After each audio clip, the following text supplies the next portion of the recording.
My guest today is Ian Thompson, founder of Lower Columbia School Gardens from Longview, Washington. In my conversation with him, Ian shares the inspiring journey of his nonprofit dedicated to educating children about gardening and sustainability. He discusses the origins of the project, the challenges he faced in its early days, and how he grew this project to cover multiple schools. Today, in the age of digital addiction, children are really unaware of the joys of gardening and food preparation. But if you give them an opportunity, they become quickly engaged. Now, meaningful gardening also helps them combat boredom and helps them to come together and play with other kids and work at the same time in a very productive way. The garden actually serves as a living classroom, teaching children about nature, food production, and the environment. Ian now wants to empower teachers to integrate this concept into the school curriculum and also expand more number of schools participating in his project. To him, the garden is the teacher. Please welcome Ian to my show, Unsung and Unstoppable.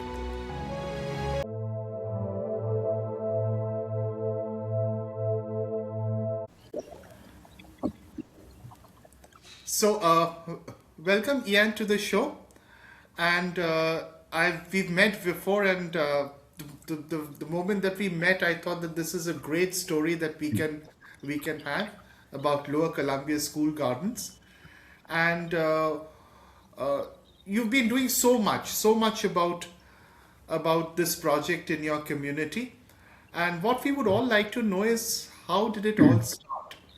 What made you start this nonprofit? Okay, Wow. was there a eureka moment, or was it planned, or how did it all happen? Uh, you know, I guess, organically, you know, it, yeah, I had, we give a lot of credit to the group who started the first garden in Longview. So this is 23 years ago, so '02, and some folks at this little school just were really kind of taken with the idea of starting a little garden. And so some teachers and um, parents got together and just started this little thing. Just started with a couple piles of soil in the corner of the schoolyard, and the main person was Leanne Geekus. She was a family doctor, and her daughter was going to school there, and she actually took a 4 month sabbatical from her work to be able to start this garden. Hmm. Ah, So um, at the time I came along, it had already been going for about 5 years. And my kids were going to this school, and I was a carpenter. I had a contracting business. And so, just as in the capacity of a parent volunteer, I started helping. They asked me to do some projects. So I built some raised beds, I built a grape arbor, that sort of thing. And really, at the start, I was just doing it to be a good parent volunteer, and I really wasn't that interested. Um, and I just, once I was out there and the kids came out and their interactions and the way they just kind of came alive and how much they wanted to work and everything that was new to them, about where food comes from and what happens when you plant a seed, all that stuff. It really just kind of, uh, captivated me. And I very quickly came to the point where I just said, this might be the coolest thing in the world. This is just the best. Um, and it's not something that kids are going to get through a normal public school, absolutely. education. It's not going to happen. And so this is what it takes. It takes the volunteers, the community to do this garden thing. Um, Uh, so whatever I've seen, I've heard from you before, and we'll hear as well in this show. yeah, A lot has been done, but I'm sure, Ian, that uh, there were the initial days of struggle, right? Like any non-profit, really to get word across, really to get more and more people, kids, parents, whoever. So how was it like in the initial days? How did you really get this up and running? Oh, wow. Well, I think there was a little while there where I tried to do it all by myself Ah, because I was very passionate, motivated. I lived 2 blocks away.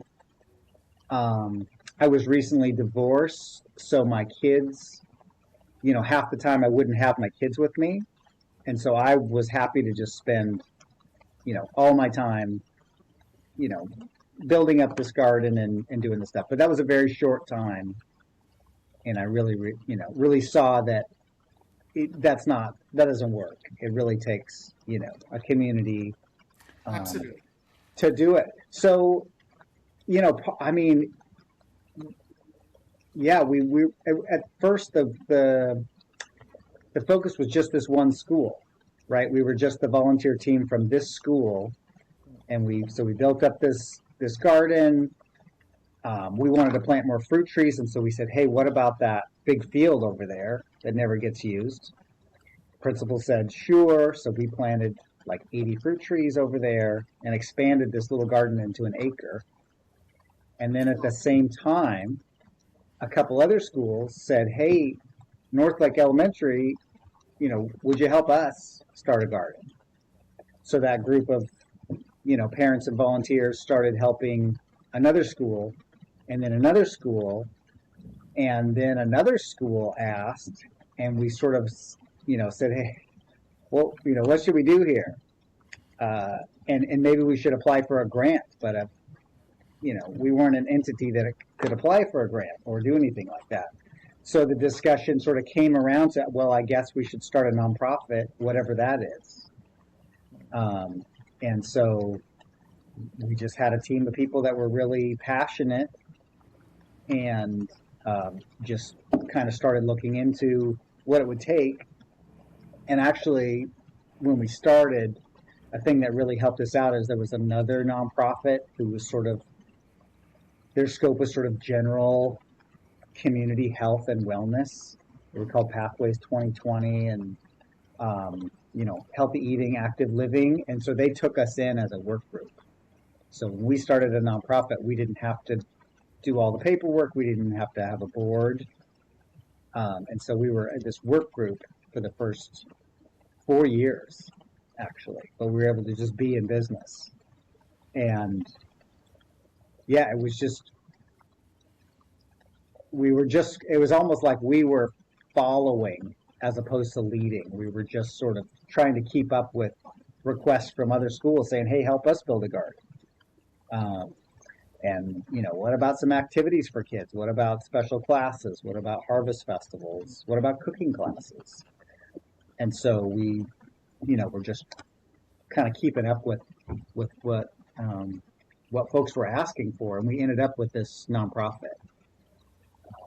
And then we grew, so the 2010, we started the nonprofit. And there was just the one school garden at that time. And then a couple years ago, 13 years later, we had a garden in every school in our 2 school districts, Longview and Kelso. So that's 20 elementary and middle schools. And these are not really small gardens. These are, pretty significant spaces with fruit trees and, native garden areas, a bunch of stuff in them, berries and plus all the veggies and everything.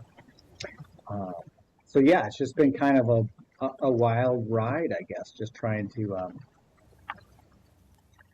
do what's needed at each step. And now we're at a new step where we're not growing because we've been, adding new gardens, a couple gardens a year for years, and now we're not growing. And so now the big challenge is, funding, sustainable funding. So many funders we hear, they have money to give, but they really want you to do something new. If we give you this money, what new thing will you do or build or buy and put our name on? And we're just saying, well, what about all this beautiful work we're doing? We just need help paying for that. And That's a little harder sell, or it's a whole different narrative than, hey, we're going to build a new garden. 400 kids are going to have a garden that didn't have it last year. People are just that's a much easier sell. So that's kind of the season we're in right now, really looking at the big picture and the long haul, and trying to make sure this is not a fad. And the thing that's really unique about our program is that the project is alive. It's literally alive. And if it was an art class or a basketball camp or something like that, you run out of funding, you might have to put the supplies in the closet for a year or two till you get funding. Then you bring the supplies back out and you're back in business. And with the garden, you can't turn your back for a month or you're losing stuff. I mean, it's alive and it needs constant care. So, yeah, I'll just take a sentence from what you just mentioned is you just said that I hope it's not a fad. I really don't think it's a fad in any way. Why, I'll tell you. Because, Okay. yeah, caring for the environment is something Right. is immensely important. And I think that's, being done throughout the world, rich, poor countries everywhere. So I think you contribute in a very big way to that. My question to you is Yeah. the younger generation, or rather the parents of the younger generation, these kids who who are, I must say, the front runners or the torch bearers of the next generation. So Hmm. how interested, I mean, are they, or what is the interest that you see in them to really take up this? Because I'll tell you what, today's kids, Ian, are Hmm. spending too much time Yeah. on YouTube videos. We need to get them out of their homes, right? Yeah. And that's very important. That's happening throughout the world. Hmm. It's a horrible thing that's happening, and Yeah. I think what you're doing is extremely important. And uh, so that's what my question is. So, what do you think is the interest levels among kids and parents from this, at least in your community, if you don't Yeah. mind? And let me just say, I misspoke when I said a fad because, caring for the earth and growing food is not a new fad that we invented. That's been going on for a little while. But kids, I mean, for so many of them, they don't know what they don't know. They don't know what they're missing. They have not even got a glimpse of this whole side of life. And a lot of times they're coming from homes where people are not cooking food, really. They haven't seen someone take ingredients, cut it up with a knife, stir it in a pan. They haven't even seen that, let alone, putting a seed in the ground. But they're just so excited about it. And, it's connecting with something. We all have ancestors that were living in a way that was closely connected to the land, and seasons and food. And so they're connecting with something that's a part of them, but they didn't know it. And they'll say, I feel, I just feel really peaceful. I just feel really happy right now. They're just pulling weeds or whatever, and they just sort of notice that I feel, I really like this. And they're so interested. I mean, they're just being kids, which is they're asking questions, they're putting their hands in everything, they're tasting everything, they're exploring, and so they're learning. They're just doing what kids naturally do, and we the garden is the teacher. We find we don't need to encourage them. Hey, pay attention. I mean, they're into it. They are learning from the moment they step out there. And our big challenge is just trying to stay ahead of them and trying to create enough. They're like, can we do this every day? Can we eat this for lunch every day? Can we eat kale and potatoes for our school lunch? And for our little organization, we're able to sit. We can't say, hey, we'll see you tomorrow. We'll be like, we'll see you in a few weeks. We got to go see the other schools as well. So a big challenge and opportunity is to really empower the classroom teachers. Some of them might not be comfortable, with this, but I think they see that their students, oh my gosh, this whole class, they're so engaged. They're working together, they're doing, teamwork, they're asking questions, and they're really engaged in the learning. And when we go back in the classroom, the teachers notice that, the kids are excited to write about their experiences that they had out there and learn more about, the way the world works. So it's huge, and we're happy to be doing the work. There's this other side where it's sort of a commentary on the state of our society, like you were saying, where it's new, to plant a seed, to harvest food, to all that stuff. And then, another big thing for kids and just people in general is meaningful work. I'm bored. What are we doing? What's there to do? And you don't really ask those questions in the garden because there's so much to do, and there's a reason we're doing it. A lot of times they're doing worksheets in class, and they're just, I'm doing this because someone said I have to. I don't really see the point. But when they're working, we're caring for this plant. We're growing food for ourselves and for our community. A lot of the food that we grow, they know that the kids know it's going to go on the farm stand out front of the school, and people who really need food are going to be able to get that food. Like, that's a very clear, and when they have a job, we got to move this pile of compost over there. I mean, they're just unstoppable, and just really engaged. Kids are not lazy, is what we really see. They want to work, and a lot of times they don't have chores at home, and they're like, oh, a job, and I get to use muscles, I get to use a shovel, I get to use tools. They're so into it, and so the burden on us is to, how do we make this a regular part of every kid's journey through life, even if they're not getting that at home at all. Public school is where the opportunity is. That's where all the kids are, regardless of their background. So that's where it needs to be. So one interesting thing that what you told me was initially there were more and more schools telling, "Hey, Ian, why don't you come and help our school out?" Mm-hmm. And you also mentioned that a lot of other schools at this point of time are saying, "Hey, what's new? What's?" So is it that you have exhausted all the schools in a 50-mile radius, or how? What's happening? I mean, or is it that you know you're It's that we we have just we're bumping up against reality, and the idea of limits and kind of what we're able to do, and the idea of sort of scaling. Do we just keep growing?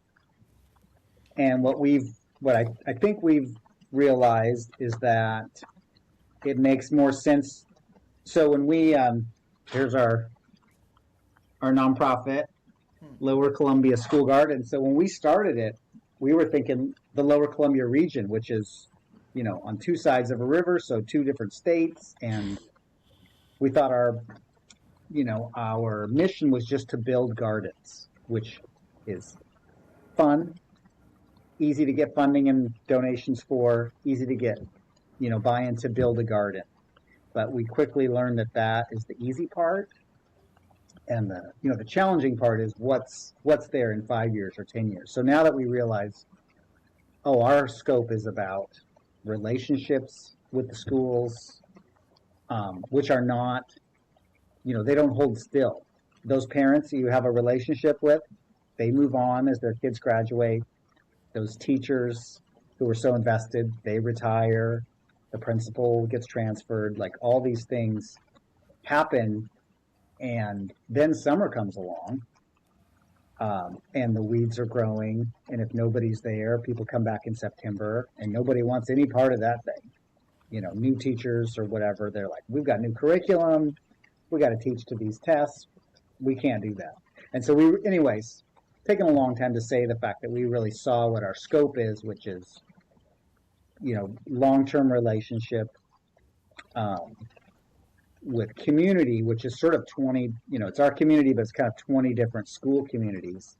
And so these two districts is a is a healthy scope for us. And so we, at some point, in some strategic planning, some years ago, we realized, if we did the elementary and middle school, so that's kindergarten through 8th grade here, um, in both these districts, so that no matter what school you go to in these districts, you're going to have this experience. That's a good scope for us. So we built that last garden a couple years ago, and now we're just sustaining. And at the same time, we support other communities. And we have other communities come to us all the time, say, hey, we want to start a garden program. How are you guys doing it? What lessons have you learned? What have you learned the hard way? And so we can kind of support neighboring communities there. We do that, around the region as best we can. And because everyone sort of has heard of it, and, but also almost everyone has had the experience where some people were really excited. They started a garden. Then those volunteers, teachers moved on. The garden became a mess. And then what? And almost every school district you talk to has had that experience. And some districts have a policy that says, no, we're not doing that because nobody's in charge. Who's in charge if it goes bad? So you don't have any annual contracts with these schools, right? That you maintain the garden for this many number of years after you've developed these gardens, or is that something Well, that? um, I guess it's an agreement, I guess, and it's a partnership. But we're doing a lot of it. We're trying not to do all the work, but we are kind of responsible for coordinating the volunteers, Right. you know, coordinating with teachers, supporting teachers, getting volunteers over the summer, figure out what crops we're going to plant, pruning the fruit trees in the winter, all that stuff. That's not really the school. And that's the thing that I'm saying that so many communities do. They think, well, we'll just start the garden and then it'll probably run itself. Teachers will do all the work, I assume. And that doesn't work. It's really, public schools are tough, and teachers have a really tough job, and it's really hard for them to take on something like this. So that's where we come in. Is sort of supporting them on our half. But very little of our funding comes from school districts. Our organization budget is about $650,000 a year right now, and less than 5% comes from the school districts that we serve. So where does the balance 95 come from? Grants? I mean, some grants of different sizes, um, local family foundations, businesses, Oh, okay. sponsors, and then we do, a couple fundraisers over the year. And so it's a mix of grants and private donations. And we're doing all that work in the garden, and then at the same time we kind of can't let up. We got to always be fundraising and writing grants, and then if you write a grant, then you have to do reports on that grant. So yeah, it's a lot. It'd be a lot simpler if there was funding for it, because we're not only doing the work, we're also sort of, you know, finding the funding, which is never ending. Yeah. So coming to volunteers, you just mentioned volunteers, and I was just reading on your website about Amy and Araceli and how passionate they are about Oh, the work that they do upon on gardening. So, how are you inspiring people, volunteers to come forward, people to join your board? How did you do all this? You just well, spread it, just came from the community through word of mouth, through I mean, yeah, it's really about relationships, and yeah, I'm glad you looked at you read about some of our staff on the website. We've got an amazing team. Uh, there's 10 of us now, like 6 are full time, and and some of those folks have been here, 10 years, 12 years. So uh, really sort of creating the organization. It's been So we've got an incredible core team, and then those folks are the role of most staff is a garden coordinator. So one person, is kind of the point person for, say, 2 or 3 gardens.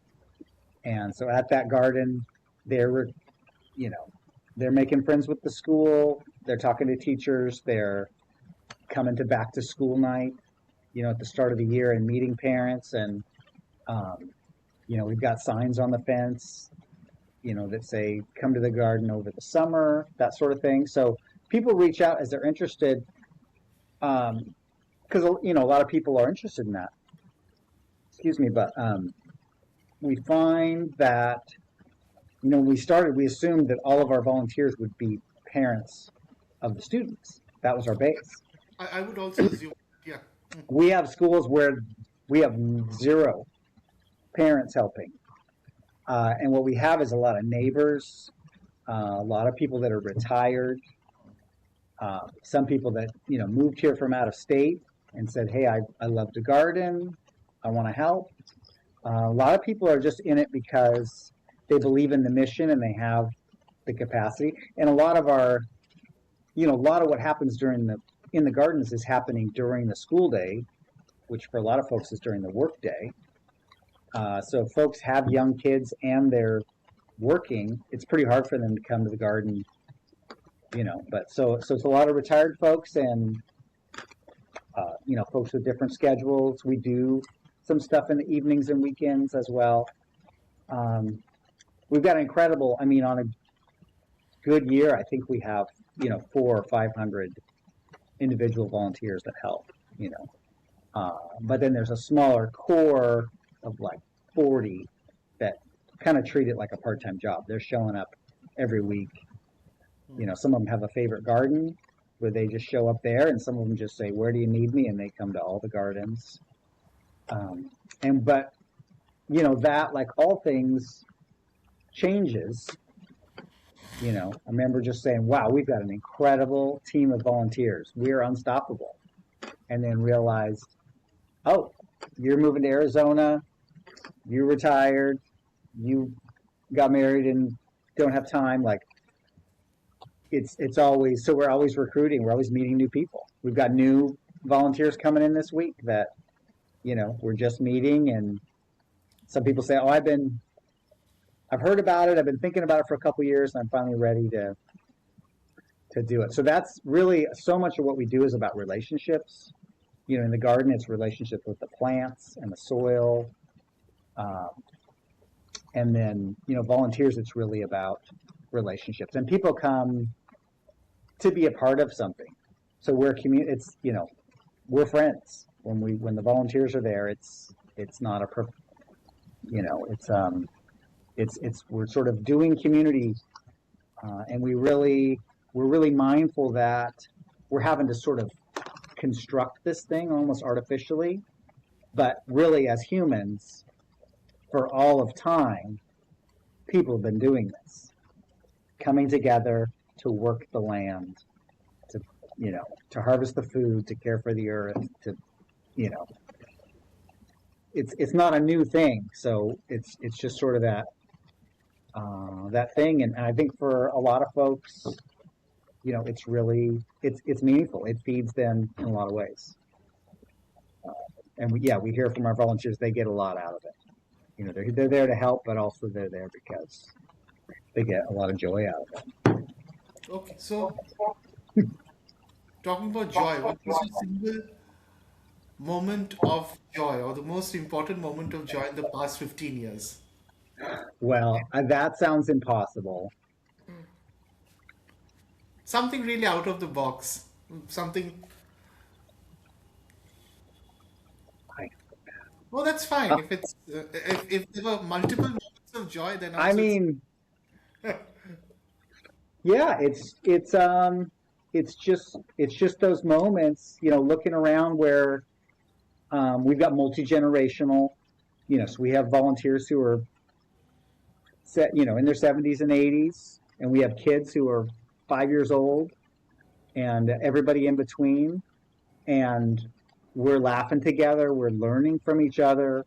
The Um, the adults are learning from the kids. Kids are amazing at noticing things and just sort of seeing things the adults don't see.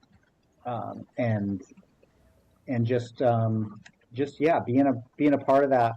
I think um, one thing that we do as a fundraiser, we don't make a lot of money from it, so I don't know if it's actually a fundraiser.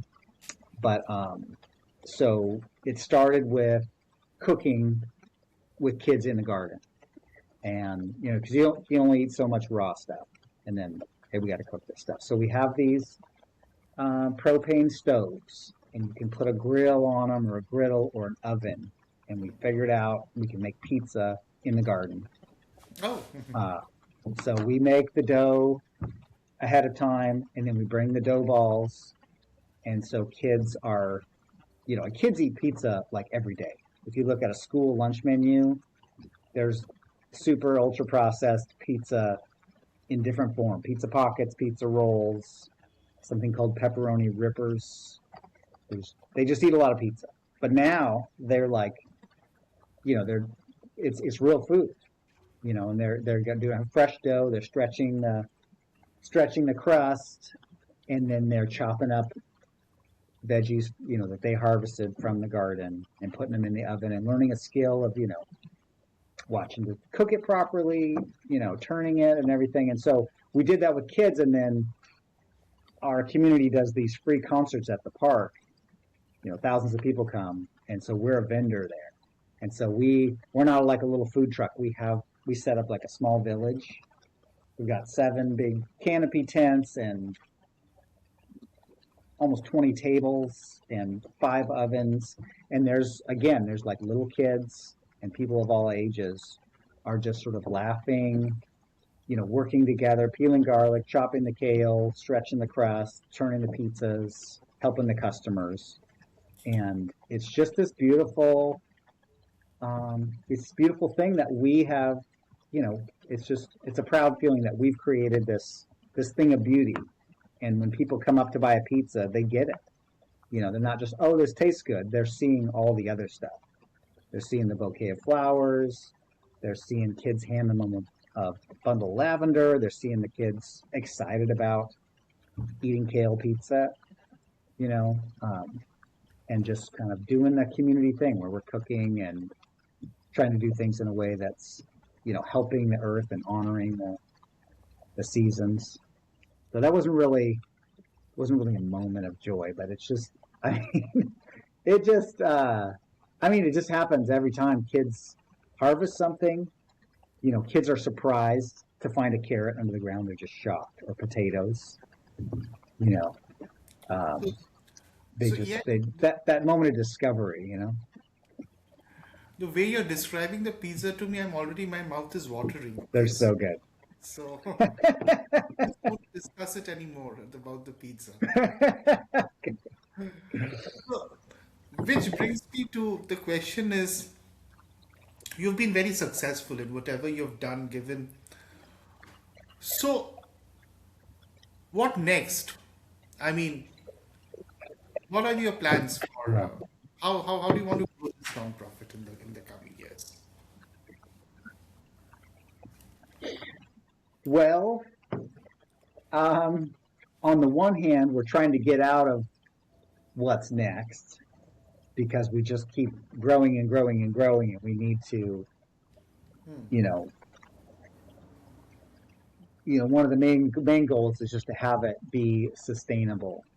And I think, more than sort of something new, it's more of like deepening connections, so that what's happening in the garden is more connected to what's being learned in the classrooms, and what's growing in the garden is connected to the cafeteria, to try to partner um, with school, food systems that way, and also just more integrated with the community, so that like we have these free farm stands where we're putting out all the produce from the gardens, but also neighbors, who may have grown a surplus of tomatoes or cucumbers, they're taking their extra food and putting it.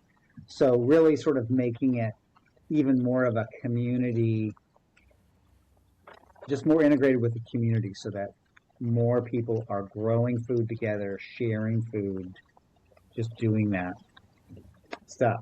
Like you, I was just, reading, like you mentioned, I was just reading something about, a loneliness epidemic. And like, what a heck of a idea that is. And it comes as we're even more connected, online maybe. We're seeing lots of people and whatever online, but actual connection, there's just less and less of it. So I think that's something we're really, and that's sort of, I will say that's kind of what the work has taught us, is it's about sort of deepening and relationship and long-term stewardship.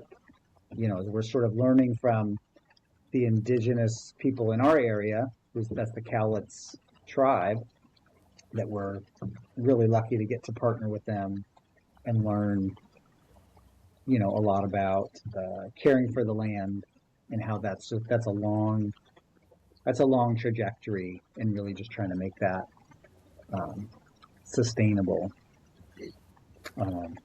Yeah. And I think you answered my last question, which I was going to ask you, is how to get more people to come forward to join your movement, and you've answered it so beautifully in whatever you said at the end, the connection with nature to come Mm-hmm. forward, really, appreciate the importance of good food, the importance of fresh food, and so Mm-hmm. important, I think. So, what else? Anything else you would like to talk? Any other thing before we end the conversation? Um, I guess not. Just that, I feel so fortunate, and I know that, you know, my my fellow, my coworkers, we're all, we're not in it for the money.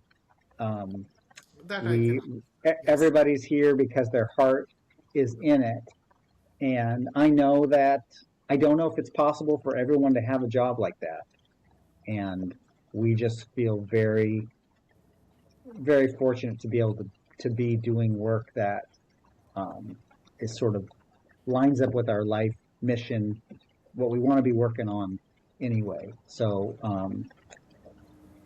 and yeah, I don't know if through this,